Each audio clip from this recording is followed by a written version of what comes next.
Maupo na po kayo. Yung iba ay nakaupo na. Okay.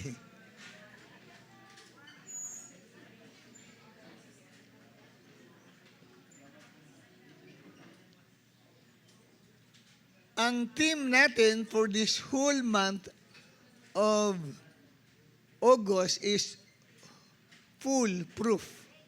Ibig sabihin, ang pangako ng Diyos o plano niya ay hindi po pwedeng pasubalian, hindi pabago-bago, kundi ito ay firm, matatag, at tunay na gagampanan niya.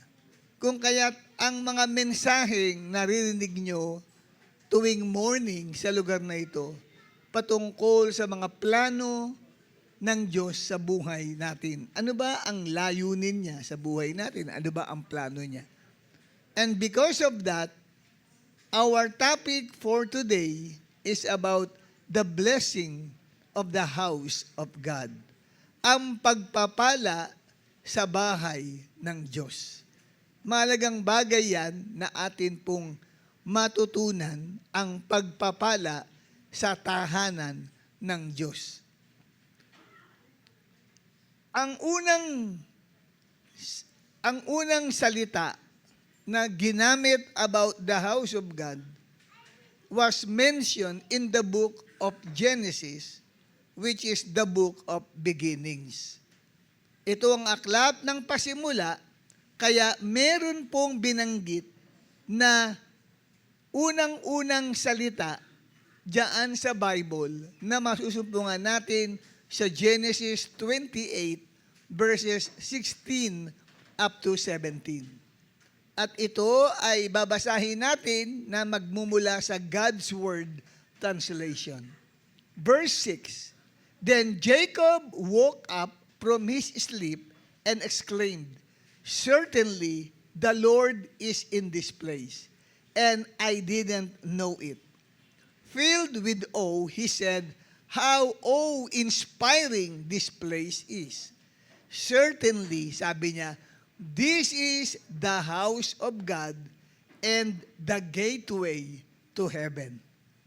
So, walang nababanggit about the house of God sa bago mag-Genesis chapter 28. At dito lamang po nagkaroon ng kapahayagan o revelation about the house of God na kung saan ay nabasa natin na nanaginip si Jacob. Naglalakbay siya patungo sa bahay ng kanya pong tiyo Laban. Ngayon, inabot siya ng gabi sa isang lugar na hindi siya pamilyar. At inisip niya na mapanganib ang maglakbay sa gabi. Kung kaya't minabuti niyang doon na lang mag-stay hanggang sa kinabukasan at kumuha siya ng malaking bato at yun ang kanyang inunan. At nung siya'y makaidlip, ang sabi nakakita siya ng mataas na hagdanan. Nang hagdanang yun ay abot hanggang lupa patungo doon sa langit. So napakataas na ladder. At nakita niya ang Diyos na nakatayo doon sa hagdanan at ang mga anghel ng Diyos ay paruot parito. Panhik, panaog ang mga anghel ng Diyos. At nang siya'y magising, sabi sa binasa natin, ay kanyang ipinahayag, ito ang bahay ng Diyos, ang gate ng langit. Malaking bagay po yan. At tingnan natin sa Pinoy version. Sa Pinoy version, ito ang pagkakasulat. Biglang nagising si Jacob at sabi niya, nandito si Lord. Hindi ko alam na nandito pala siya. Natakot siya at sabi pa niya, nakakakilabot itong lugar na ito, for sure, ito ang bahay ng Diyos, ang gate ng langit. So siya mismo ay mayroong first-time experience of this supernatural occurrence na ito. At dito po kapatid ay ipinahayag niya na nandoon ang Diyos. So ngayon ang topic natin is about the blessing of the house of God. Ang pagpapala ng bahay o tahanan ng Diyos. Ano ba ang tahanan ng Diyos? Ano ba ang ibig sabihin ng bahay ng Diyos? At ano yung kalakip na may pagpapala dito? Una, ang bahay ng Diyos, diyan natin matatagpuan ang presensya ng Diyos. It is the place of the Lord's presence. Sapagkat sinabi niya sa Genesis 28, nang biglang siyang magising, sabi niya, nandito si Lord. Hindi ko alam na nandito pala siya. At tinawag niya yung bahay ng Diyos. So sa bahay ng Diyos, what do you expect? You will expect to meet, to experience the presence of God. Itong lugar na ating pinagtitipunan ay bahay ng Diyos. At dapat matagpuan mo yung presence ni Lord. Na masasabi mong, nandito si Lord. Hindi ko alam na nandito pala siya. Kaya ang tanong ko, pag ikaw ba ay nasa bahay ng Diyos, nararamdaman mo ba ang presensya ng Diyos? Kailangan maging aware ka doon sa presensya ng Diyos. Kasi kung hindi mo nararamdaman na si Lord nariyan, may problema ka. Maaaring ang puso mo ay nalalayo sa Diyos. Kaya hindi mo siya maramdaman. Ang feeling mo, malayo ang Diyos sa iyo. Pero hindi malayo ang Diyos. Ang malayo ang puso mo sa Kanya. Kaya hindi mo siya maramdaman na nandito pala si Lord sa Kanyang tahanan.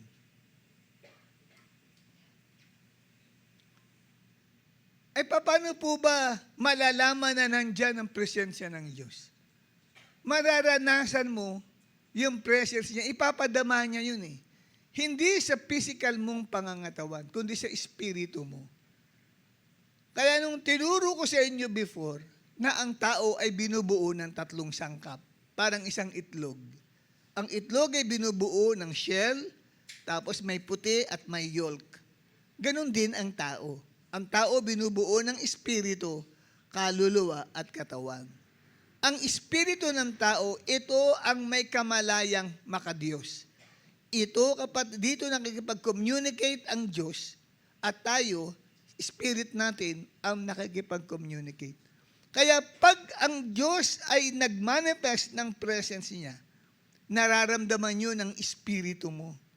At ang espiritu ng tao, may puso yan.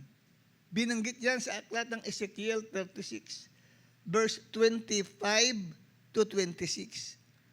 Ang espiritu natin may puso. Kung yung physical na katawan natin may puso, ang kaluluwa din natin may puso. At ang espiritu natin may puso. Kaya anong sabi ng Diyos? At aalisin ko sa inyo ang pusong bato at papalitan ko ng pusong laman. Bibigyan ko kayo ng bagong espiritu. O paano paraan ng pagbibigay ng bagong espiritu? Aalisin ang pusong bato at lalagyan ng pusong laman. Unawaan nyo? Ang puso, ano bang gawain ng puso? Ang puso, nariyan kapatid, ang pag-iisip, may intelligence yan eh. Nandyan din ang may pandama yan. Kaya ang spirit natin may pandama. Ngunit ang pandama ng espiritu natin ay patungkol sa Diyos. Kaya nga po, nararamdaman ng tao ang presensya ng Diyos sa spirit niya. Hindi lang basta physical, kasi po pwedeng hindi ka umiyak. Pero naradama mo sa spirit mo na nariyan si Lord. Po pwede kapatid sa spirit mo, nararamdaman mo yung peace that passes all understanding. Kapayapaang hindi kayang maipaliwanag ng sino man. Yung joy na nararamdaman mo, na nakalimutan mo yung problema mo, nariyan ang presence ni Lord. Kasi pag nasa presensya ka ng Diyos, makakalimutan mo lahat ng problema mo. Makakalimutan mo lahat ng bayarin mo, lahat ng due date, makakalimutan mo lahat yun. No? Kahit due date na, kasi nariyan ang presensya ng Diyos. Maging ang katabi mo, you will not be aware of your surroundings. When the presence of God is felt, you are not aware of your surroundings. Feeling mo wala kang katabi. Wala kang pakialam sa mga nandito. Basta ikaw at ang Diyos. Nasa yung spirit mo kasi nakikipag-communicate. Not your physical body. Hindi yung physical body mo and not your soul. Kasi ang soul ng tao, ang kamalayan niya ay sa mundo. At yung physical, ang kamalayan niya ay sa mga material things. Pero ang Diyos, kasi, spirit yan eh. Kaya spirit to spirit. Anong reference sa Bible na ang Diyos ay nakikipag-communicate sa tao? Romans 8:16. The Spirit, Holy Spirit yun, na capital S eh, bears witness with our spirit. Yung ikalawang spirit, small s, yun yung spirit natin, human spirit. That we are the children of God. Anong sabihin, kapatid, ng bears witness? Testifies. Nagpapatotoo. Nagbibigay, kapatid, nangungusap sa atin, nagsasalita sa atin, nakikipag-communicate sa atin ang Holy Spirit. Ayun, yung malaking S. Saan? Sa isip mo? Hindi. Sa kaluluwa mo? Hindi. Sa physical mo? Hindi. Sa spirit natin. Kaya nararamdaman mo siya. Kung buhay ang spirit mo. Kasi, alam niyo po, itong mga topic natin, interrelated yan sa mga previous messages. Kung sineseryoso lang ninyo ang pakikinig, nag-jot down kayo, makukonect nyo eh. Makukonect nyo yung topic natin. Pero kung hindi ka seryoso, hindi ka interesado. Aantok-antok ka, wala ka natutunan. Kaya hindi kumain ang spirit mo, pati kaluluwa mo, hindi kumain ng salita ng Diyos. Kaya malangya, malamig, walang kalakas ang spiritual. Yung presence ni Lord, saan daw nararamdaman? Sa bahay ng Diyos. Amen? Kaya nga, pupunta ka sa bahay ng Diyos because you want to feel His presence. Di ba pwede rin siya maramdaman sa bahay mo? Oo, pwede rin. Kaya lang, mahihirapan ka. Kasi, kung tayo kasama-sama, iba kasi yung corporate gathering, na sama-sama tayong sumasamba, nakakatulong ang katabi mo para maramdaman mo yung presence ni God. Kasi pwede yung katabi mo, super spiritual, super lapit sa Diyos. Kaya pagbaba niya, katabi ka, nararamdaman mo rin yung hipo yung ng presence ni Lord. Hindi dahil sa iyo, dahil sa katabi mo. Tingnan mo katabi mo. Yan. Dahil sa Kanya, kaya pwede mong maramdaman yung presence ni God sa life mo. Ikalawa, the house of God is the place of reverence. Ang bahay o tahanan ng Diyos ay lugar ng paggalang, pagkilala sa Diyos. Bakit? Sa Genesis 28 verse 17. Ano pa ang another response ni Jacob when he learned that the place where he slept ay bahay ng Diyos. Ang sabi, natakot siya at sabi pa niya, nakakakilabot itong lugar na ito. Yun ang kanyang sinabi. Sa English, kapatid, ay mababasa natin, how awe-inspiring this place is. Nakakakilabot ang lugar na ito. For sure, sabi niya, di ba, ito ang bahay ng Diyos. So, tinuturuan tayo ng kahulugan ng bahay ng Diyos. It is a place of reverence. Kaya dapat, ginagalang natin ang tahanan ng Diyos. Ginagalang natin ang bahay ng Diyos. Nandito tayo sa bahay ng Diyos. Dapat, iginagalang mo ang bahay ng Diyos. Sa paanong paraan? Pag sumasamba tayo, hindi tayo nag-o-observe. Kung first time tayo, second timer, third timer, padilap-dilat ka, pinapanood mo lahat, hindi, walang paggalang yun sa Diyos. Kasi una, nandito ang Diyos. Narito ang presence niya. Parang ganito, biglang dumating si King Philip ng England, anong gagawin mo? You have to respect the king. Amen? Tatayo ka. Tatayo ka. At po pwede sa pagtayo mo, magbabaw ka ng konti. As a gesture of respect to the king. Si Lord, pag binasa mo sa Bible, He is also a king. Ngunit ang difference niya sa ibang kings ay siya yung King of Kings. Hari ng mga hari. Mataas ang pamantayan ni God. Kaya pag nasa tahanan ka ng Diyos, grabe yung respect mo kay Lord. Lalo na pag sumasamba, hindi po pwedeng habang sumasamba, nakatulog ka na. Tapos nang umupo na po ang iba, nakatayo ka pa din. At nananaginip na. Kinalapit ka, uy, gising. Ay, tapos na palang worship, upo ka na. Kawalang respeto yun sa Diyos. Amen? Kaya mahalaga po na nire-respect si Lord. Pag pupunta ka sa bahay ng Diyos, hindi yung nakashort ka lang. Because that is disrespect. Bahay ng Diyos yan eh. Amen? Now, aatin ka sa gawain, nakashort ka lang. Samantalang pagpupunta ka sa mga birthday yan, amen? Kung todo forma ka. Pagpupunta kayo sa Luneta para mamasyal, kasamang barkada, kung todo forma ka. Pero pagpupunta ka sa bahay ng Diyos, pa-short-short ka na lang, pa-chinelas ka na lang. Ano yung respeto na yan na binibigay mo sa tahanan ng Diyos?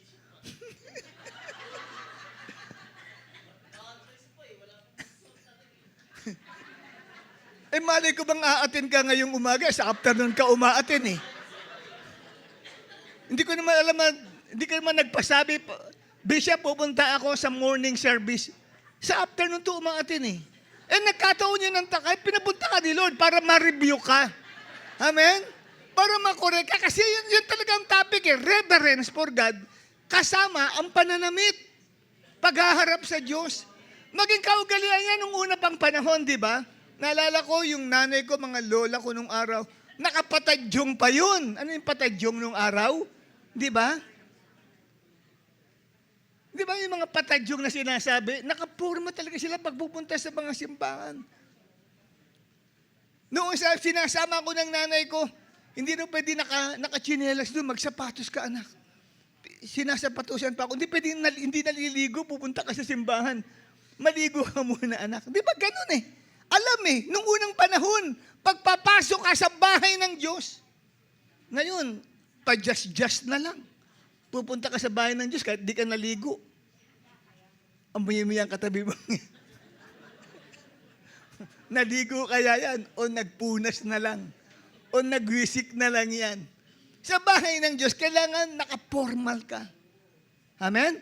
Kasi, tinan nyo, sabi ni Jacob dito, nakakakilabot itong lugar na ito. Tapos sabi niya, for sure, nakakatiyak ako, ito ang bahay ng Diyos. Naka-receive si Jacob ng isang revelation na ang bahay ng Diyos ay isang lugar na kailangan mong igalang at irespeto. Why?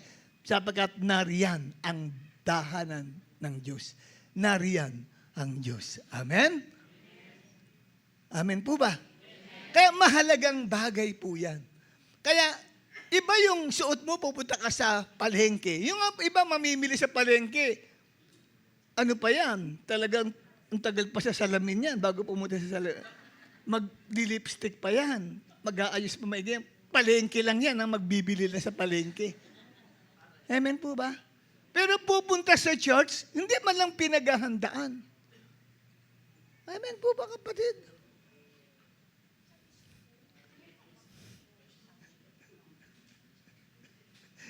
Nagsisisi ka ba? Sa afternoon ka dumadalo, bigla ka napunta ng morning. Ito pa ang topic.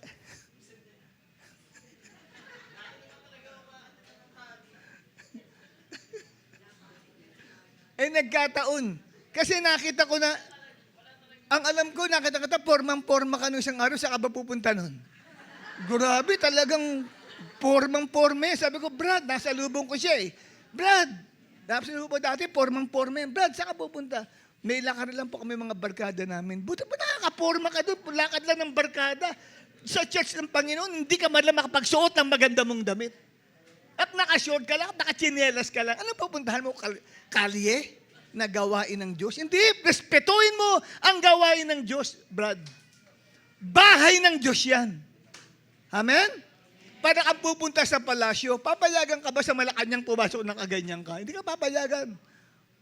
Sa Malacanang lang, may mga dress protocol dun. Hindi ka basta papapasukin na hindi ka ayos. Di ba? Guard pa lang, presidential security guard, hadlangan ka na agad. Kasi hindi ayos ang iyong pananamit. Ito, mas higit pa ito sa Malacanang ang tahanan ng Diyos. Bakit? Nariyan ang presensya ng Diyos. Pinapahalaga nila ang presensya ng presidente. Walang panama yan sa presensya ng Diyos. Dahil ang Diyos, pinakamataas sa lahat ng presidente. Amen? Kaya sabi mo sa katabi mo, kapatid, tandaan mo yan. Huwag mong kalilimutan yan.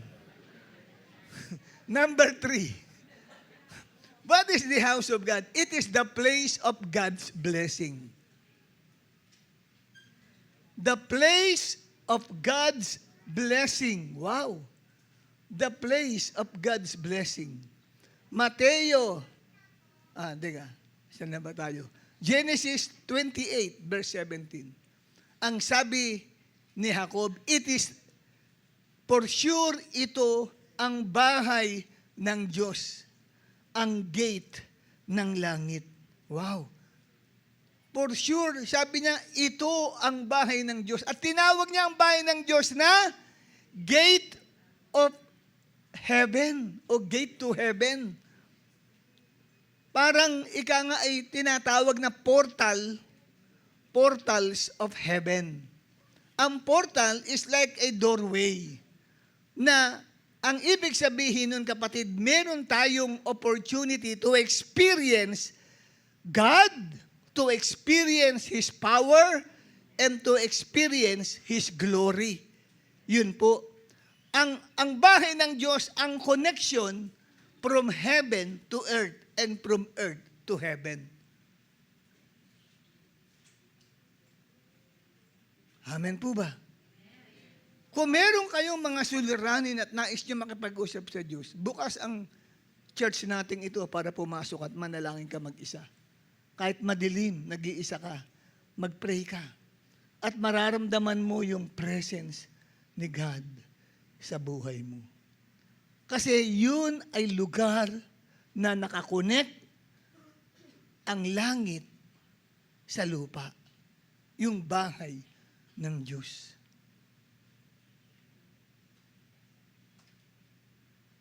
Kaya ang tawag ay portals of heaven. Mga bukas na pintuan mula sa langit patungo sa lupa. Yun po ang Tagalog ng portals of heaven. Ito ay tumutukoy kung saan ibinubuhos ng Diyos ang kanyang presensya, ang kanyang pagpapala, at ang kanyang kapahayagan.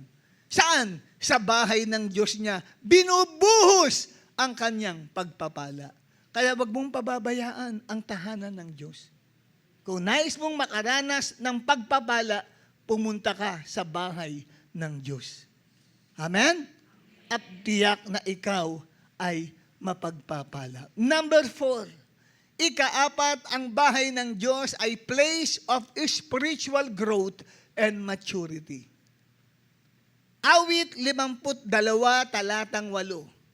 Pero kagaya ko ang isang olive tree, wika po ni David. Sa bahay ng Diyos, dun ako lumalago. So, paano ka lalago spiritually?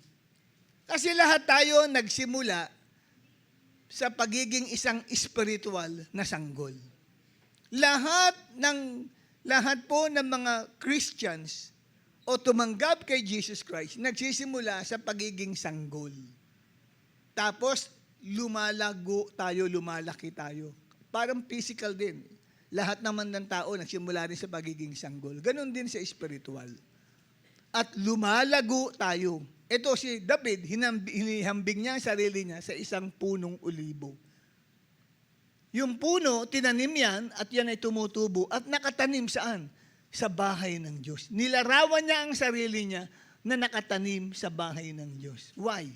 Kasi itong si David, grabe, mahal na mahal niya ang templo ng Diyos. Mahal na mahal niya ang bahay ng Diyos. At ang sabi niya, doon ako lumago sa bahay ng Diyos.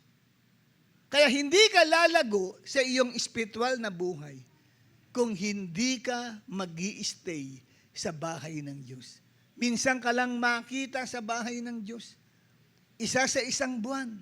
Yung iba, isa sa isang taon tuwing may kainan. Tuwing may anniversary ka lang pumupunta sa bahay ng Diyos. Pero dapat, linggo-linggo nariyang ka. Bakit? Para lumago ka dahil pinapakain ka ng salita ng Diyos. Amen? Yan po, the place of spiritual growth. Paano ka lalago? Hindi ka makita lagi sa bahay ng Diyos. Nasa ibang bahay ka. Hindi sa bahay o tahanan ng Diyos. At ikalima, the house of God is the place of worship and prayer.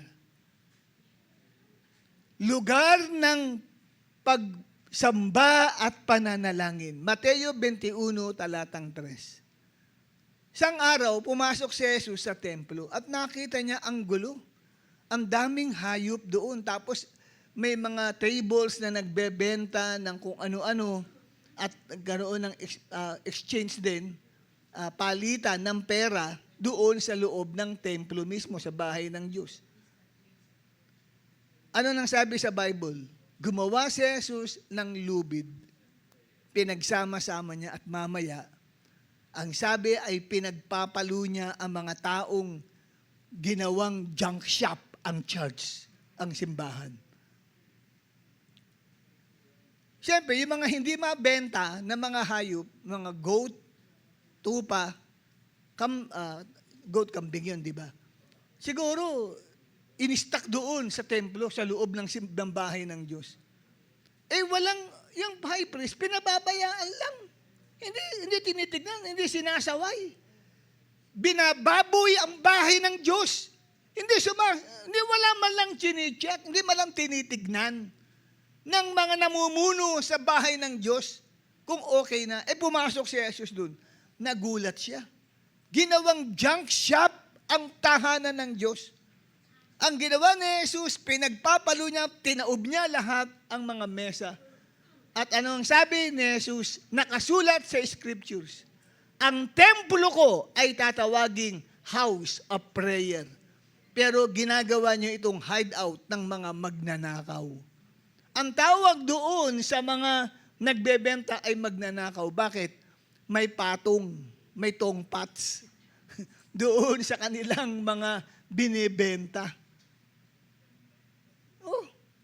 At maaaring ginawang negosyo ang loob ng simbahan, pero hindi naman nagtatites. Kaya sabi ni nanakawan, mga magnanakaw kayo, sabi niya. Amen? Kaya ang simbahan, hindi dapat ito imbakan ng basura. Amen? Kaya buti na lang ang ating mga namiminuno sa church, grabe ang malasakit sa simbahan ng Diyos. Hindi pinapayagan na ang tahanang ito ng Diyos ay gawing tambakan ng basura, gawing junk shop. Amen? Kaya nagkaroon ng total na paglilinis. Dito sa natin, mula doon sa roof deck, tinanggal lahat ang mga basura. Lahat ng mga tinambak, tinanggal. Bakit? Dahil bahay ng Diyos yan. Magagalit si Lord. Dahil ang bahay na yan ay bahay ng pagsamba. Amen po ba? Ang tatapang ng ating mga council at saka ng building administrator natin dito sa church. Pag nakakita sila ng mga bagay na hindi dapat nandito sa simbahan, alis yan. Kahit sabihin pa ng isang taong naglagay, pag inalis yun, aalis din ako. O di umalis ka. Amen? Kasi bahay ng Diyos yan eh. Hindi naman yan tambakan ng basura. Amen? O ng junk shop. Tahanan ng Diyos yan. Kaya tinayon, tsatsaga ng iba mga naglilinis dito. Sino ba member ng General Services ito? Tumayo nga para kilalanin namin kayo. Mga naglilinis sa atin pong simbahan. Sige, tumayo po kayo. Oo. Nag-aadi nga lang, member ka ba? Sige, sino pa po yung mga member ng General Services? Mga naglilinis. Ang dami nilang mga inilabas na mga basura rito. Kaya yung atin pong mezzanine, pwede nang tulugan eh. Dati, nakakatakot yung mezzanine na yan pag sumilip ako dyan. Naku po, kasi bakit? May mga daga na mga siyempre, mga nagtatakbuhan dyan. Yung ibabaw lang ho ninyo, yan, paglakad na ninyo ng konti, makita ninyo, malinis na ngayon yung mezzanine, pwede nang higaan. Amen? Nung panahon pa nila Brother Cholo, nila Pastor Paul, tinutulugan nila yan. Nung araw, diyan sila natutulog. Ngayon, iba na natutulog. Daga na. Mga ipis. At mga basura. O, nalinis siya. Amen? O di natuwa ang Diyos doon. Amen? Kasi nirirespeto at minamahal ang tahanan ng Diyos. Number 6, ang tahanan ng Diyos o bahay ng Diyos is the place of humble service to God. The place of humble service to God.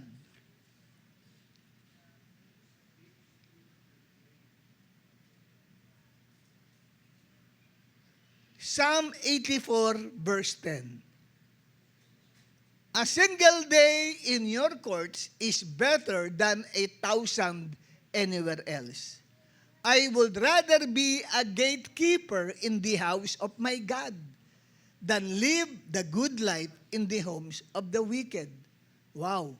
Sabi ng sumulat, mas gusto ko pang ako ay tagapagbantay ng pinto sa bahay ng Diyos kaysa tumira ako sa tahanan ng mga magugulong pamilya. O, tingnan nyo, mga kapatid. Anong ibig sabihin nito? I would rather be a gatekeeper in the house of my God. Kasi ang gatekeeper, tagapagbantay, kumbaga sa parang mababang uri ng paglilingkod. Pero walang mababang uri ng paglilingkod sa Diyos. Amen? Lahat ng paglilingkod sa Diyos ay mataas na uri yan. Pero kaya sinabing mababang uri, paningin ng tao. Siya paningin ng Diyos, yan ay mataas. Dahil yung doorkeeper, yan mga ushers yan during the Old Testament times. Sila yung nag-a-usher. Sila po yung nagbabantay, sabihin naglilinis ng templo. Hindi lamang sila usher, naglilinis sila, napapanatili sila ng kalinisan sa tahanan ng Diyos. At ito pong bagay na ito, ang bahay ng Diyos ay isang lugar kung saan ang tao ay naglilingkod sa Diyos ng may pagpapakumbaba. Amen po ba, mga minamahal? Hindi para sa sarili nilang kapurihan, kundi para sa kaluwalhatian ng Diyos. Kaya tinutukoy po dito, kapatid, ang paglilingkod na may katapatan at may mapagpakumbabang puso. Yun po ang ibig sabihin ng place of humble service to God. Kaya naalala ko si Sister Luz Inobay, yung pong sumakabilang buhay na ating kapatiran.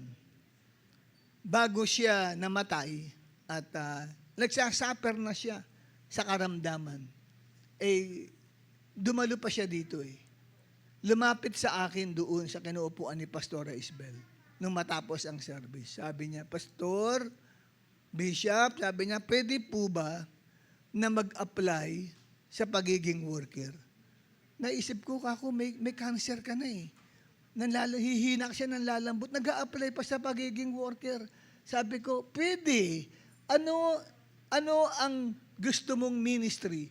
Gusto ko po sa General Services Ministry. Sabi ko, Sister Luz, alam mo ba kung anong ginagawa Yan. Opo, ano ginagawa? Naglilinis po ng simbahan natin.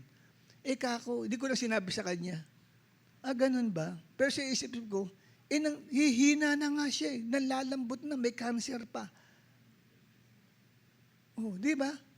At laging may pain siyang nararamdaman. Gumaganon pa siya. Nakausap ako, inusumpong na naman yung pain niya dito sa malapit sa atay. Pero gusto niya magpagamit kay Lord. That is a humble service to God. Yan ang taong totoong mananampalataya.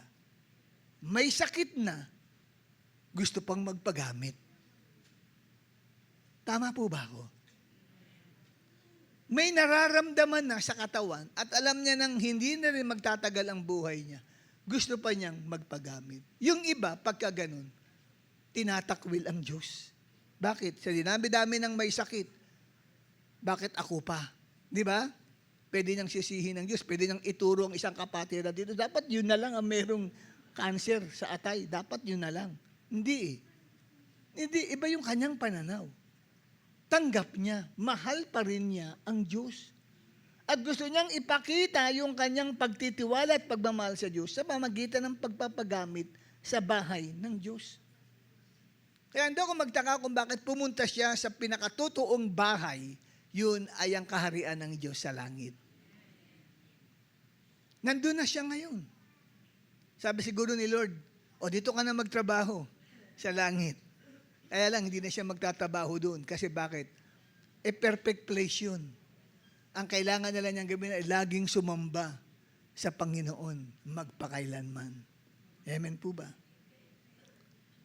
Yan. Kaya yung mga nagpapagamit dito sa gawain ng Diyos, yan po ay isang humble service to God. Hindi yan kalilimutan ng Diyos. Kahit anong ginagawa natin dito, tayo man ay taga-buhat ng silya, taga-ayos ng silya, huwag mong mamaliitin yan. Pwedeng maliitin ka ng kapatiran. Yan lang pala ministry mo. Kami, ministry ko, nagpapaawit ako, mas mataas yun. Hindi po. Kasi, alam niyo po, sa Bible, pag nagbasa kayo, kung ano yung ministering binabaliwala ng tao, yung parang ministering mababa lang, yun yung ministering mataas sa harapan ng Diyos. At kung ano yung ministering pwede kang hangaan ng tao, karoon ka ng mga fans o followers, yun yung mababa. Kasi gusto ni Lord, nag-serve ka, hindi nakikita ng tao. Amen? Kasi humble service to God eh. Ang itinataas ng Diyos, yung mga humble. Yung ibinababa, yung mga hambog. Amen? Hindi humble. Yun po yun. No? Kaya kung titignan mo, yung nagpapaawit dito at tumutugtog, nakikita, lalo na kung maganda ang boses niya. Wow, ang dami niyang fans. Tapos yung isa after the service, nagpapausok dito sa church para yung mga kinalat yung toxic ay mawala lahat dahil may susunod pang gawain afternoon natin. Mawala lahat yung mga toxics na yan na galing sa inyong mga hininga. Hindi nakikita yung tao, pero nagtsatsaga. Sa usok na yun, pinagtsatsagaan niya. Nakikita ng Diyos yun. Pagdating sa langit, yun ang mga pinaparangalan. Maliban yung nagpaawit, hindi niya tinatanggap yung papuri ng tao. Humble din siya. Hindi siya naghahanap ng papuri. Pagbaba niya, wala bang kakamay? Wala bang magpupuri sa akin na napaka-anointed ng aking pagpapaawit? Wala bang kakamay na ako'y napakahusay tumugtog? Walang kumamay. Sama ng loob mo, susunod ako magpapaawit. Wala man lang nagpuri sa akin. Pride yun. Pagating sa heaven, hindi ka papansinin dun sa heaven kasi ma-pride ka eh. Pero nasa heaven ka pa rin, ka mag-alala. Dahil ikaw naman ay nakakilala kay Lord. Amen? So yan. Ngayon, mga kapatid, pinag-uusapan natin ang pagmamahal sa tahanan ng Diyos. Mahal nyo ba ang bahay ng Diyos? Gusto nyo bang mag-stay sa tahanan ng Diyos? O gusto mo agad pagtapos ng service, labas agad? Ha? Gusto mo agad umuwi. Hindi pa nga nag-benediction, bit-bit mo na ang iyong bag at mukhang tatakbo ka na agad. You know, if you love to stay in the house of God, tandaan niyo po, ulitin ko, if you love to stay in the house of God, goodness and mercy shall never leave you all the days of your life. Alam niyo ba yon? Na pagka naisin mo, kapatid, na gusto mong lagi kang nasa bahay o tahanan ng Diyos, may dalawang pagpapala na laging kasama mo at hindi ka iiwan. Ano yung pagpapalang yan? Goodness and mercy. Kung mahal mo and you want to stay in the house of God, hindi ka agad uuwi, gusto mo nang kamayan sila, makipag-sharing ka. O kaya ay mga 2 minutes, stay ka muna sa upuan, medyo ninanam-nam-nam mo pa yung presence ni Lord. Kasi maghihintay ka uli ng panibagong 7 days bago ka pumunta rito. Di ba? Ninanam-nam na muna at yung mata mo ginagala-gala mo na. Di ba? Ito ang bahay ng Diyos. Ganyan mo siya kamahal. Tapos, magtutur ka pa, akad ka sa taas, hanggang sa doon sa pinaka-roof deck natin, yun ang church office natin. Tinitignan mong maigi siya. Hindi pa nga nakakad sa itaas sa buong tanang buhay mo, dito ka lang sa sanctuary. Paano mo sasabing mahal mo ang Diyos? Tapos sabihin mo, hindi ko naman nararanasan ng goodness and mercy. Paano? You do not want to stay in the house of God. You want to leave immediately after the service. Ilan sa inyo nakita na ninyo hanggang doon sa pinaka-roof deck? Taas ang kamay. O konti. Baguhin natin. Ilan sa inyo hindi pa ninyo nakita hanggang roof deck itong tahanan ng Diyos? O, iya pa sila. Okay. Umakyat po kayo sa itaas. Hanggang itaas. I-tour ninyo mamaya after the service. Yung kung may katabi ka, sabihin mo, oy, sama ka sa akin after the service, itutur kita hanggang taas. Amen? Pero hindi ko sinabi mula taas, tatalon ka. Hindi ganun. Okay? Kasi nga, sabi rito, if you love to stay in the house of God, goodness and mercy shall never leave you. Wow, ang gandang pangako ng Diyos. Listen to this topic. Goodness and mercy shall never leave you all the days of your life. Nasa Bible ba yan? Yes, Psalm 23, verse 6, from God's Word Translation. Anong sabi ni David? Kinata niya ito, certainly. Ginamit niya ang salitang certain. Ibig sabihin, totoo ito. Tiyak na tiyak ito. Goodness and mercy will stay close to me, sabi niya, all the days of my life. Why? Kasi, sabi niya, ang susi, I will remain in the house of the Lord for days without end. Ibig sabihin, forever. Gusto niyang manatili sa bahay ng Diyos magpakailanman. At dahil yun ang desire ng puso niya, alam niya, laging sasama sa kanya ang goodness and mercy. Amen. Laging sasama sa kanya ang goodness and mercy. Gusto niyong lagi, kapatid, bubuntot-buntot sa iyo si goodness at saka si mercy? O gusto bang bubuntot-buntot sa iyo ay yung Bombay? Sapagkat naniningil na si Bombay? O ang mga masamang espiritu? Ilang sa inyo nagsasabing lagi akong sinusundan ng masamang espiritu? Hindi dapat yun. If you love the house of God, gusto mo laging every Sunday o every Tuesday nariyan ka sa tahanan ng Diyos. Pero yung iba, hindi. Ayoko, pagod ako, gusto ko magstay sa bahay namin at matulog. And you do not want to stay in the house of God. You do not want to join with your fellow believers to praise and worship God in the house of God.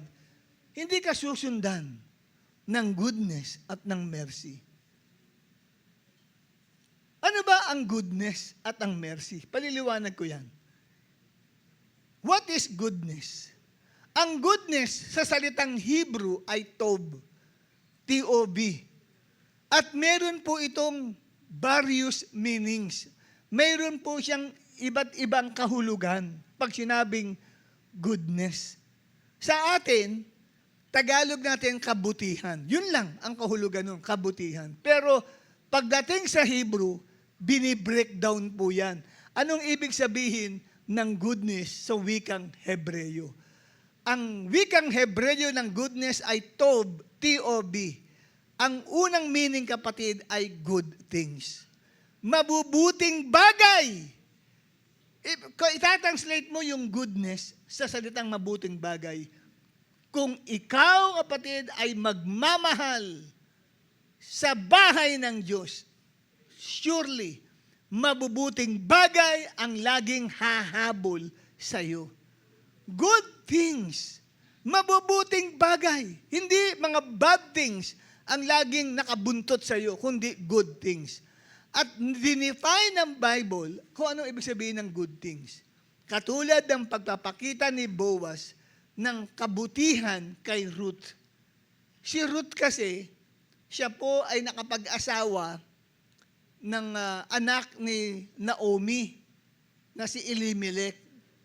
Tapos itong asawa ni Ruth na si Elimelech ay namatay. Doon sila nakatira sa Moab. At noong pong mabalitaan na maganda na ang nangyayari sa Jerusalem, bumalik si Naomi kasama si Ruth. Dahil si Ruth ay balo, walang anak, sabi ni Naomi, ay gusto ko mapangasawa mo yung isa sa mga kamag-anak natin.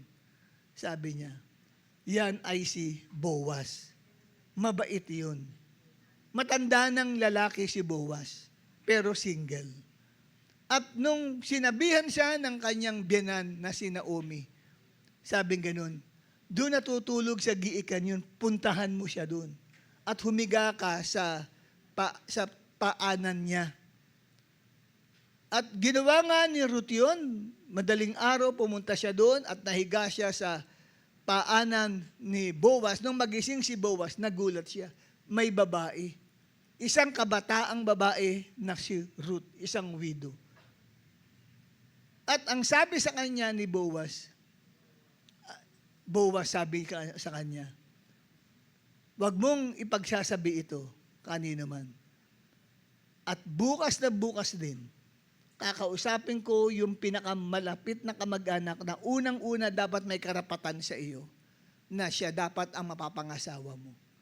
Pero pag tumanggi siya, ako ang tatayo bilang iyong mapapangasawa at magmamana ng lupa ng asawa mo. At ang sabi ni Boaz sa kanya, kabataan ka, hindi ka pumili ng bata. Pumili ka ng matanda na matured. Si Boaz, pag binasa niyo sa Bible, napakayamang tao.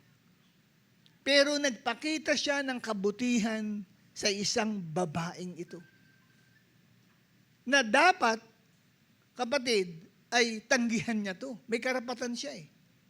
Dahil mayaman siya. Pero itong si Ruth, nakakaawa rin ang kalagayan, bata pa lang ay nabalo na.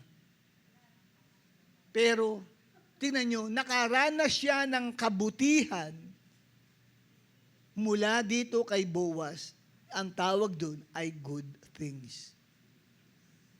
At ang ikalawang bagay na kahulugan ng goodness ay prosperity, kasaganaan. So dito, ang sabi ng Bible, surely goodness and mercy shall follow you. So hindi lamang mga mabubuting bagay ang susunod-sunod sa iyo. Nakakasumpong ka ng pabor sa mga taong may kailangan ka. Yung ibig sabihin ng good things eh. No? Ibig sabihin nun, meron kang hinihinging pabor, may request kang hinihingi sa isang tao, dahil yun ang sumusunod sa iyo, mahal mo ang bahay ng Diyos. Kung kaya't makakasumpong ka ng favor sa kanila. Nang naranasan yan ni Ruth. At ang ikalawa ay kahulugan ng goodness ay prosperity. At inilarawan sa Old Testament ang kahulugan ng prosperity. Katulad ng the widow of Sarephat, na kung saan ay pumunta doon si Prophet Elijah, sapagkat may salot sa lupain ng Israel at wala pong makain ang mga tao, hindi umuulan for 3.5 years. Sabi ng Diyos sa kanya, pumunta ka doon sa isang widow sa Sarephat. Siya ang magpapakain sa iyo. Nang dumating si Prophet Elijah, nakita nga niya yung babaeng balo na namumulot ng stick. At yung babaeng balo pala na yun, wala na palang makakain din yun. Meron lang natitirang kapiraso lang na harina at konting oil na ipagluluto niya para sa anak niya. Ang pagkatapos, wala na silang makakain, maghihintay na lang ito ng kamatayan. Doon pumunta si Prophet Elijah. Sabi ni Elijah doon sa widow of Sarephat, kung maaari ay bigyan mo ko ng kaunting tubig. Mahalaga ang tubig during that time. Dahil nga walang pong mainom ang tao. So binigyan siya ng tubig. Mamaya sabi ni Elijah, pwede bang paglutuan mo ko ng tinapay?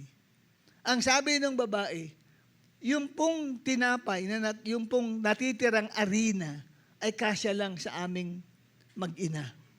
At pagkatapos namin kainin, wala na. Pero ang sabi ni Prophet Elijah, sige, ako muna paglutuan ninyo. Pinakitaan ng kabutihan ng widow of Sarephat. Ito pong si Prophet Elijah. Ipinagluto niya yung propeta. Ang sabi ng Bible, kung mamahalin mo ang tahanan ng Diyos, goodness shall follow you all the days of your life. So, ang ibig sabihin nito, kakainin na lang nung babae, ibibigay pa kay Elijah. Pagpapakita ng goodness, parang ganito, papakinabangin na nga lang ng Diyos, ibibigay pa sa'yo. Amen? Kung anong meron ng Diyos, hindi niya ipagkakait sa'yo. Kapares ang ginawa ng widow of Sarephat. Ganun pa lang, dinidescribe ang ibig sabihin ng goodness, ng prosperity. Yung prosperity, ibig sabihin, yung time ng need mo, hindi ka magkukulang.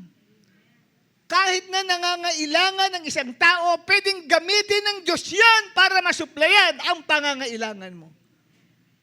Yun po, kung mahal mo ang tahanan ng Diyos. At ang ikatlo, na ibig sabihin ng goodness shall follow you all the days of your life is happiness. Yan ang hinahanap ng tao. Happiness. Gusto nila maging masaya. Amen po ba?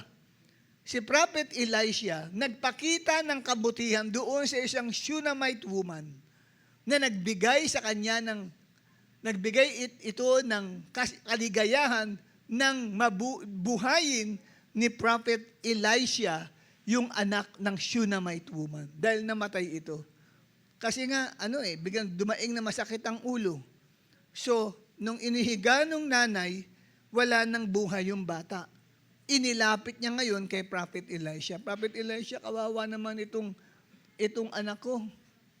Patay na siya. Malungkot na malungkot yung Shunammite woman. Pero, anong ginawa ni Prophet Elisha? Siya nagre-represent bilang Diyos. Pumunta siya, ipinag-pray niya yung bata at nabuhay. At nagkaroon ng tunay na kaligayahan sa puso nito pong Shunammite woman.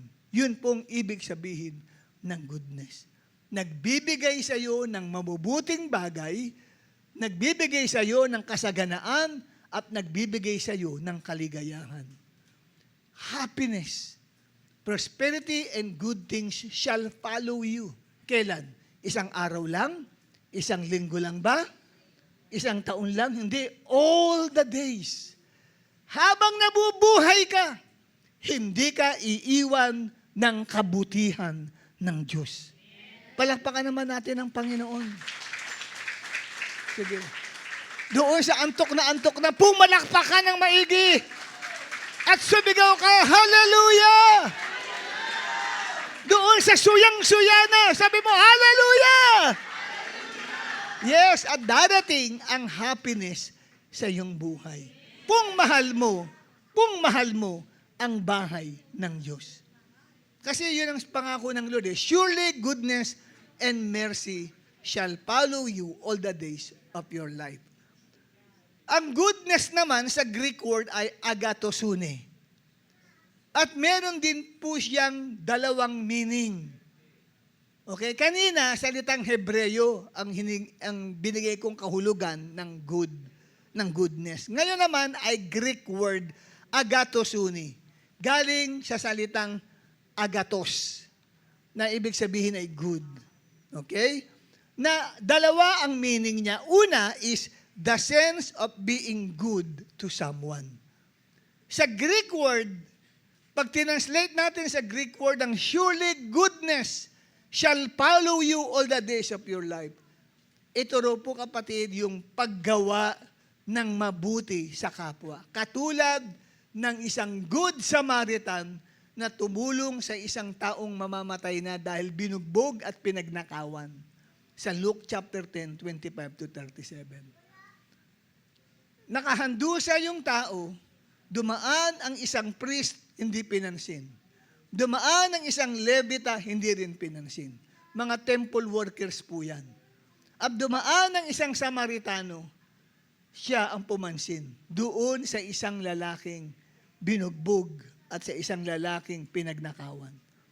At ito po, kapatid, ay sinakay niya sa kanyang karwahe. At ang sabi, yung sugat ay pinahira niya ng langis at dinala niya ito sa innkeeper. Sabihin, sa isang hotel niya dinala at kumuha siya ng doktor at ang sabi, gamutin mo siya, kung magkano ang magastos mo, ay sasagutin ko. Grabe. Nasa kalunos-lunos na kalagayan, pinagpakitaan pa ng kabutihan. Yun ang ibig sabihin ng goodness sa Greek word. Ang sabi ng Bible, goodness shall follow you all the days of your life. Anong ibig sabihin nito? Paano mo ilalapat yung pagpapakita ng kabutihan ng Good Samaritan? Parang tayo, nasa kawalang pag-asa, pero tutulungan tayo ng Diyos. Aalalayan tayo ng Diyos. Hindi tayo pinapansin ng tao, walang tumutulong sa atin, pero handa siyang tumulong sa iyo. Yun ang ibig sabihin ng goodness shall follow you. Yung kabutihan ng Diyos susubaybay sa iyo. Amen po ba? Lagpasan ka ng mga tao, walang tumutulong, walang dumadamay sa iyo, pero nariyan siya para dumamay sa iyo. Kung mahal mo ang tahanan ng Diyos. At number 2, mga kapatid, ang kahulugan ng goodness sa salitang Griego na agatosune ay to be always sweet to someone day by day. To be always sweet. Kaya pag sinabing goodness shall follow you, ibig sabihin kapatid, yung sweetness, yung katamisan, yung pag-ibig, pagmamahal ng Diyos ay laging sasama sa iyo. Laging naka-smile. Di ba? Ang taong naka-smile, di ba? Ano yan? Parang ang sweet-sweet niya. Di ba? Laging naka-smile sa iyo. Tuwing mag-uusap kayo, malayo ka pala, nakangiti na siya. Ang sweet naman niya. Lagi siya nakangiti. Laging maaliwala sa mukha niya sa iyo. Hindi siya nagpapakita na nakasimangot, na tiger look. Hindi siya nagpapakita ng ganun. Kundi nagpapakita siya sa iyo ng yung bang approachable ang kanyang mukha sa iyo. Numbers chapter 6, 25 to 27. Mababasa niyo sa book of Numbers chapter 6, 25 to 27 ang ganito.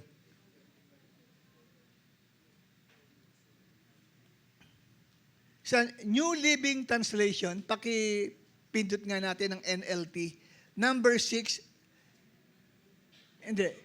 New Living Translation, NLT. NIV yan eh.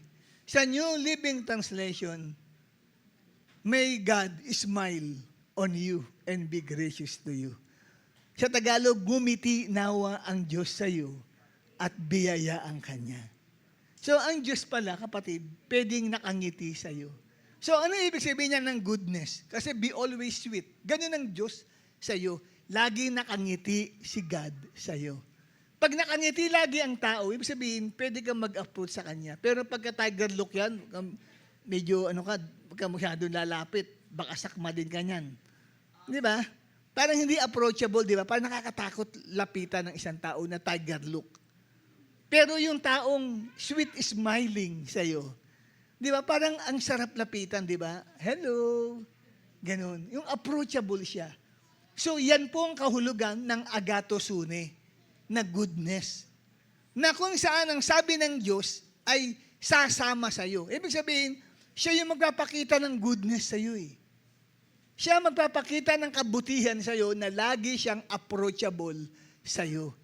Yung taong lalapitan mo, si mama, lalapitan mo, ilagi lang tiger look, eh hindi ka makalapit-lapit.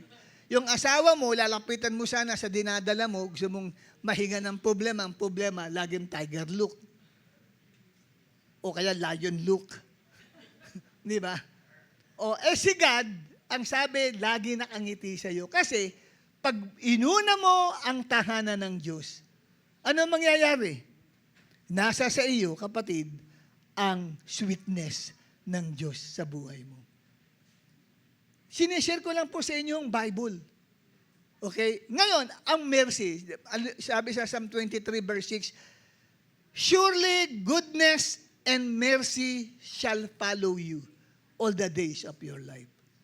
Tiyak na laging susunod-sunod sa iyo ang kabutihan at kahabagan ng Diyos sa lahat ng kaarawan ng buhay mo. Yan sabi ng Bible. And because you want to dwell in the house of the Lord forever. Ano ang mercy? Ang mercy in Greek word is eleemosynary. Eleemosynary ang Greek word ng mercy, na ang kahulugan po niya ay beneficial. Ibig sabihin, kapakinabangan. So, kung tatagalogin natin yung mercy, surely goodness and kapakinabangan ang susunod-sunod sa buhay mo all the days of your life. At ano raw po yung beneficial na yan? Binreakdown din po yan. Una ay ikaw, kapatid, ay makakaranas ng healing force. Ibig sabihin, pwede kang gamitin ng Diyos as a healing force to someone who needs healing. Maraming tao, pwedeng sila, kapatid, ay may karamdaman. Kaya kung may sakit ka, yung eleemosynary ay sasama sa iyo. Pagagalingin ka ng Diyos. At ang sabi, yung mercy ng Diyos, laging sasama sa iyo. Ikaw naman ngayon, magagamit ka bilang healing force to someone who needs healing. Kaya kung nagmamahal ka sa bahay ng Diyos, at meron taong isang may sakit, masakit ang kanyang ulo, masakit ang kanyang tiyan, masakit ang kanyang mata, nang ipinag-pray mo, tumatanggap ng healing. Kasi, sinasamahan ka ng eleemosynary. Ibig sabihin ay mercy galing sa Diyos. At another thing, nakahulugan ng eleemosynary na mercy ay to be a hospital for the broken heart. Kaya merong, di ba, ang hospital ay, tinatawag na house of mercy, di ba, yung hospital. Bahay ng kaawaan. Kasi, siyempre, yung mga taong broken-hearted, para kang hospital. Ang Diyos ay parang hospital na pwede mong lapitan kung ikaw ay nasusugatan. Marami kang sama ng loob, hinanakit, broken-hearted ka, nabigo ka sa pag-ibig, nabigo ka sa pagmamahal mo sa iyong asawa, nabigo ka sa anak mo, ang sama-sama ng loob mo, nariyan si God. Dahil mahal mo ang bahay ng Diyos, magiging hospital si God para sa iyo to heal your broken heart. At another thing na kahulugan ng eleemosynary, to be a sanctuary of hope for lives crushed by the power of the devil. Ibig sabihin, makakasumpong ka, kapatid, ng sanctuary o yung bubang pagkupkup sa iyo ng Diyos. Binibigyan ka ng pag-asa dahil nasira ng dyablo ang buhay mo. So, kung ang buhay mo ay sirang-sira, winasak talaga ng diablo ang buhay mo. Dami mong bisyo, dumadaan ka sa katakot-takot na mga problema, di mo alam ang gagawin mo. And napa-attend ka sa church. At sa pag-attend mo sa church, minahal mo yung simbahan ng Diyos. Every Sunday, nandyan ako. Kung nandyan man ako every Sunday, magbo-volunteer ako. Pwede bang maglinis ako ng comfort room dyan sa church? Pwede bang ako mag-ayos na doon? Maglampaso ng simbahan? Kasi you love the church eh. Anong sabi ng Diyos? Ikaw ay sasamahan ng kanyang mercy. Ibig sabihin, ang Diyos ay magiging isang hospital sa iyo. At ang Diyos ay magiging isang sanctuary of hope sa iyo. Tutulungan ka ng Panginoon sa mga problema at pagsubok mo sa buhay. Yan po, kapatid. Kung mahal mo ang tahanan ng Diyos. Pangako yan, Psalm 23 verse 6 eh. Sino nakakabisa ng Psalm 23 verse 6? Surely, goodness and mercy shall follow me all the days of my life, and I will dwell in the house of the Lord forever. Bakit daw susunod-sunod sa Kanya ang goodness at saka ang mercy? Kasi ang desire niya is to remain, to stay in the house of the Lord forever. Mahal ko ang tahanan ng Diyos. Kaya kayong mga naglilinis, nangangasiwa rito sa bahay ng Diyos na ito. Hindi kayo iiwan ng goodness at saka ng mercy. Laging sasama sa inyo yun. Hindi good for 1 year lang. Kasi all the days. Ibig sabihin ng all? All means all. Amen? All the days of your life. Lahat ng kaarawan. Habang nabubuhay ka, habang buhay ka, sasamahan ka ng kabutihan at ng kaawaan o kahabagan ng Diyos. At binekdown, ano yung kabutihan at ano yung kahabagan. Kasi kailangan linawing maigi yun. Kasi kung kabutihan lang ka ba, limitado lang, parang hanggang dun lang.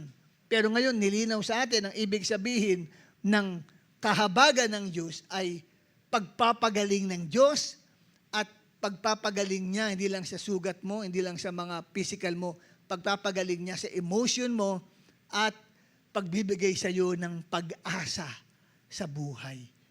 Wow! Hallelujah! Dahil mahal mo ang bahay ng Diyos.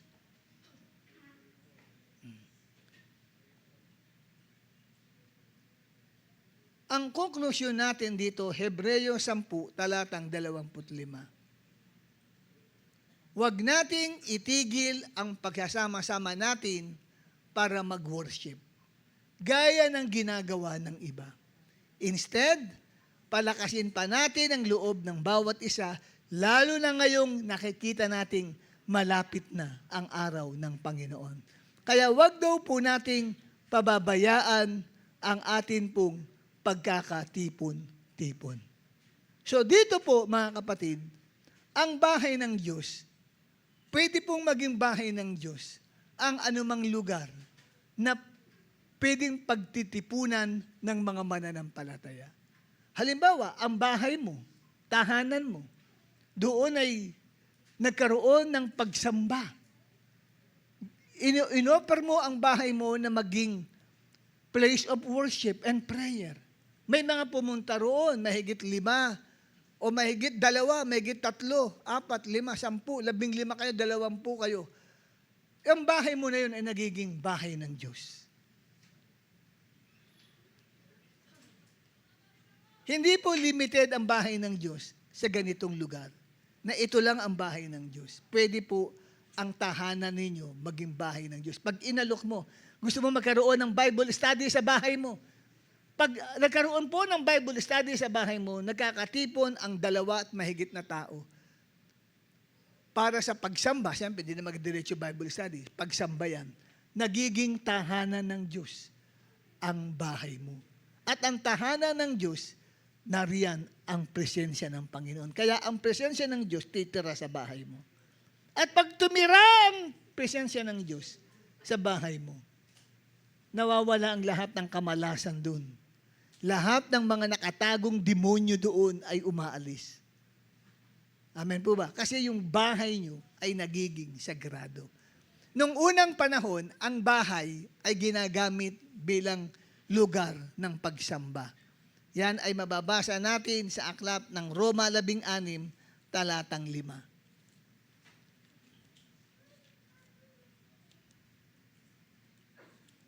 Ni-revise ko yung teaching ko na yan, pero yung luma pala ang naipakita. Kasi kasama ito doon sa teaching ko eh.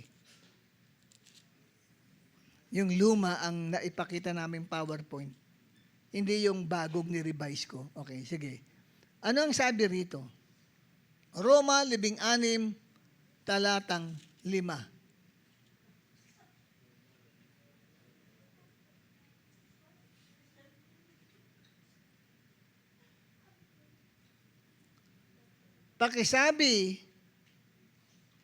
Pakisabi rin, hello sa church na nagagather sa bahay nila Aquila and Priscilla. Yung church, pag sinabing church, hindi po ito sanctuary. Ito'y mga believers. Saan daw nagagather? Sa bahay ni Aquila at ni Priscilla. Ano sabi? Greet also the church that meets at their house. Nung unang panahon, ang ginagamit na lugar o bahay ng Diyos ay ang bawat tahanan ng believers. At ganun din sa aklat po ng Colosas 4, talatang 15. Book of Colossians chapter 4, verse 15. Mababasa nyo naman dito na meron din po na ginagamit na bahay bilang tahanan ng Diyos. Sa bahay ni Nympha, give my greetings to the brothers at Laodicea and to Nympha and the church. Nasa daw ang church? Nasa kanyang bahay. So, kung ang church ay nasa bahay, ang bahay na yun nagiging tahanan ng Diyos. Kaya ang sarap po na ang bahay nyo ay magamit bilang place of worship, place of prayer, and place of Bible study. Kasi nagiging tahanan ng Diyos siya. At titira doon ang presensya ng Diyos. At doon mo pinapakita, mahal mo ang tahanan ng Diyos. Bakit? Inaalay mo ang bahay mo bilang tahanan ng Diyos. At dahil doon, susunod-sunod sa iyo ang goodness at ang mercy. Saan ka man pumarong, kahit pumunta ka sa CR, katabi mo pa rin si goodness at saka si mercy. Kaliwat kanan yan. Nasa CR ka, lumabas ka sa CR, namasyal ka, kasama mo si goodness at saka si mercy. Nasaan? Yung isa nasa kanan, yung isa nasa kaliwa. Amen? Lagi kang sasamahan ng Diyos. Kung mahal mo ang tahanan ng Diyos. Kaya kung ang bahay mo, ino-offer mo sa Bible study, i-bless ni Lord ang bahay mo. Kasi magiging tahanan siya ng Diyos. At magiging gateway to heaven o tinatawag na portals of heaven na kung saan ang langit ay kumukonekta sa lupa sa pamagitan ng bahay mo. Hallelujah. Amen po ba? At panhik panaog ang Diyos, ang anghel doon sa bahay ng Diyos. Kaya hindi nakapagtataka, dito sa gawain natin, marami nakakita ng anghel dito eh. Sa bahay ng Diyos na to eh. Marami nakakita ng angels. Hindi lang sila tumatayo rito. Sinasabi sa akin personally. Time ng praise and worship natin, may mga angels na nakatayo dito. Katabi pa nga ng nagagitara eh. Na may pakpak, no? Yung iba naman may angel sa sumasayaw dito sa harapan, kasama ng mga kapatiran na sumasayaw. Nakikita nila. Kaya yung mata nila, ginagano nila. Ano ba nakikita ko na yun? Sarili ko ba ito? Hindi, nakikita pa ako eh. Na maputing sumasayaw, na pati pakpak sumasayaw din. Oh. Kasi nakita ni Jacob yun, na doon sa hagdanang nakita niya, bumababa ang mga anghel ng Diyos. Kaya tinawag niyang ito ang bahay ng Diyos. Kung gusto mo ang tahanan mo, babaan ng mga anghel din ng Diyos. Sabi mo, ino-offer ko ang bahay ko as a place of Bible study, place of worship, and place of prayer. Nako, tiyak yan. Goodness and mercy shall follow you all the days of your life. Amen? So, huwag niyong kalilimutan. Paano pong bahay namin? Ito lang. Malay mo, dahil gagawing bahay ng Diyos yan, magpo-provide si Lord sa bahay mo. Amen? Dati parang barong-barong, magiging parang palasyo yan. Dahil gagamitin niya ng Diyos as a place of worship, prayer, and Bible study. Tumayo tayong lahat, mga minamahal. Ang tahanan ng Diyos ay isang bagay na dapat nating i-consider sa buhay natin. Kung meron din lang tayong pakamamahalin, huwag mong kalimutan ang kanyang tahanan.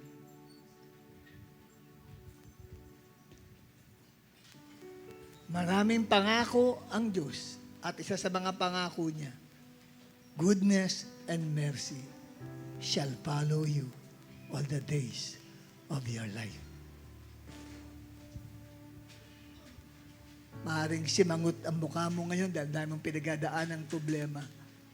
Subukan mong baguhin mo yung iyong attitude. Learn to respect and honor the house of God. Hindi ka kasi laman ng pananambahan eh. Hindi ka laman ng simbahan.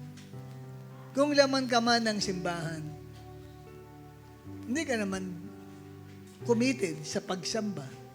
Hindi ka nag-worship. Nakatingala ka lang, hindi ka umaawit. Subukan mo kapatid, igalan mo ang bahay ng Diyos at tiyak na ikaw ay ibibless ng Panginoon. Taas natin ang ating mga kamay as a sign of reverential gesture unto the Lord.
Kailanmay hindi magbabago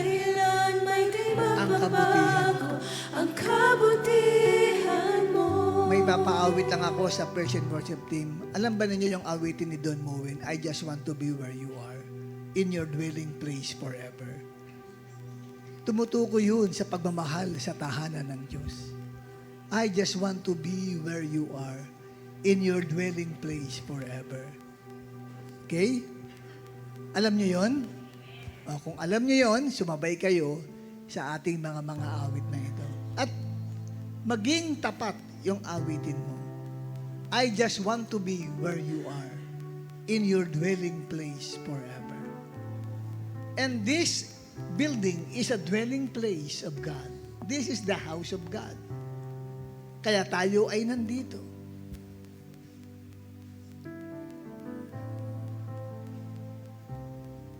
Pikit natin ang ating mga mata at sumabay tayo sa awitin ng ating praise and worship team.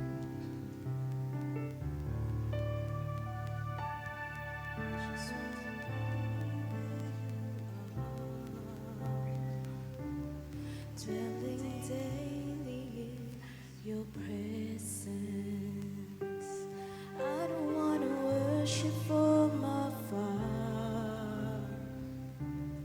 I just want to be you are. I just want to be where you are. Dwelling daily in your Yung nakakaalam po ng awitin, pwede pong tumulong sa ating praise and worship I team. don't want to worship from Yung alam ang tono, is where you are. I want to be where you are, dwelling in your presence, feasting at your table, surrounded by your glory, in your presence. That's where I always want to be. I just want to be. I just want to be with you. siguro maganda yung mabuksan natin yung YouTube nung I Just Want to Be Where You Are. Yung awit mismo ni Don Moen para talagang makuha natin yung tunay na tiyempo nung awiting yun. Pwede nyo po tapos ilalagay natin sa cellphone. Kasi tumutukoy yun sa pagmamahal ng isang lumikha ng awiting yun patungkol sa pagpapahalaga niya sa tahanan ng Diyos. I just want to be where you are. Maganda po yung awiting yun eh. Pasensya na sa praise and worship team, di ko kasi sila pinag-prepare doon sa awiting yun. Pero kasi dumating lang sa akin eh.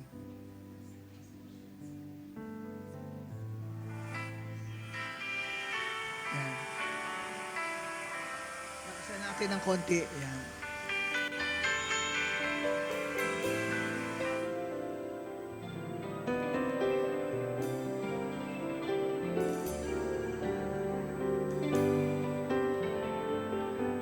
And I just wanna be where you are.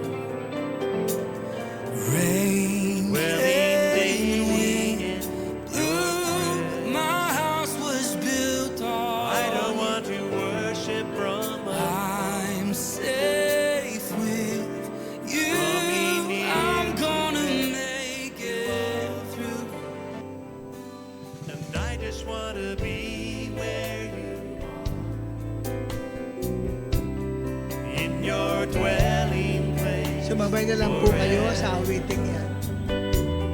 Take me to the place where you are.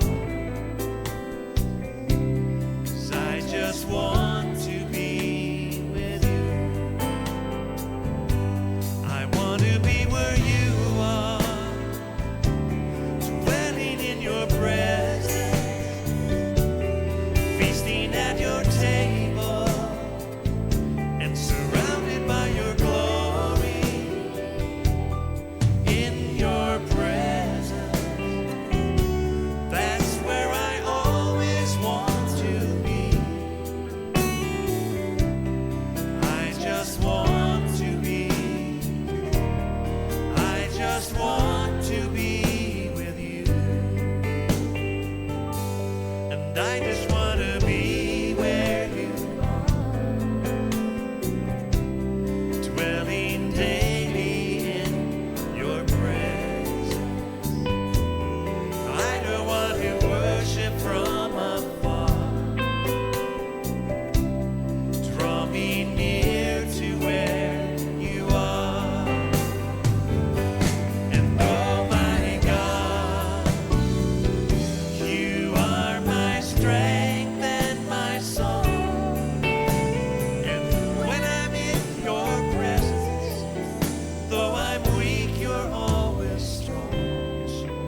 just want to be with you.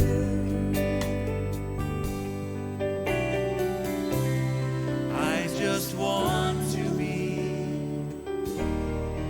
I just want to be with Yes, yan po yung awitin na i-express ng pagmamahal sa presence ni God sa kanyang tahanan. So, I just want to be with you. Kaya yun po ang atin pong laging pamantayan tuwing po may gawain tayo. Alalahanin mo yung awiting yan. I just want to be where you are, in your dwelling place forever. Lord, pupunta ako sa tahanan mo. Sasamba ako at katatagpuin ko ang presensya mo sa aking buhay. At doon sa tahanan mo, yun ang gate of heaven kung saan ay pwede ako makatanggap ng buhay na walang hanggan. Dahil kay Christ na namatay para sa akin, kaya bumukas ang pintuan ng langit para sa bawat isa. Salamat po, Abba Father. Hinihiling ko po sa inyo, O Diyos, na yung mga first-timer, mga unsaved people who have come this morning sa gawaing ito ay masave, Panginoong Diyos, makatanggap ng buhay na walang hanggan sa pamagitan ng pagtanggap kay Kristo bilang Panginoon at tagapagligtas ng kanilang buhay sa pangalan ni Jesus. Kung nakita mo sa sarili mo that you are not yet saved, na kung sakasakaling mamatay ka sa oras na ito, saan pupunta ang kaluluwa mo? At maaaring ikaw, kapatid, ay nasa kapahamakan. At ngayon, binibigyan ka ng pagkakataon ng Diyos sumunod sa prayer na ito. Sabihin mo ang panalangin ito. Panginoong Jesus, patawarin mo po ako sa lahat ng mga kasalanan na gawa ko laban sa iyo, laban sa aking kapwa, at laban sa aking sarili. Hinihiling ko po sa inyo, hugasan mo ang aking puso ng kapangyarihan ng inyong dugo. Binubuksan ko ang aking puso at tinatanggap kita bilang Panginoon at tagapagligtas ng aking buhay. Marami pong salamat sa buhay na walang hanggan na tinanggap ko sa umagang ito. Ito pong aking panalangin sa pangalan ni Jesus. Amen at amen. Palakpakan natin ang ating Panginoon.